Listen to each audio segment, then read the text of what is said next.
எல்லாரும் ஈஸ்வரியோட பாடுவேன். நீங்க எல்லா பாட்டையும் கேட்டு பாருங்க, என் குரலை காட்டலாம் அந்த அம்மா வாய்ஸ் தான் அதிகமா இருக்கும். அவங்களுக்குன்னு ஒரு ஸ்டைல்.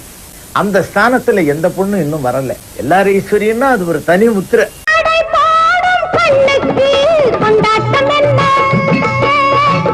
போடும் நெஞ்சுக்கு திண்டாட்டம் என்ன? ஒரு கட்டிலிட்டு மெத்தையிட்டு கட்டழகு வந்த பின்னும் கட்கம் என்ன? இனி நள்ளிரவு பள்ளியறை உள்ளவரை துள்ளி விழ அச்சம் என்ன? சரிகம பாபாகா நீ சரிகம மாறுடி லலலலலலா. அனுபவம் தானே வர வேண்டும், யாரிடம் கேட்டு பெற வேண்டும்? நீங்கள் தான் சொல்லித் தர வேண்டும், ஆண்கள் தான் முதலில் தொட வேண்டும். நாங்களும்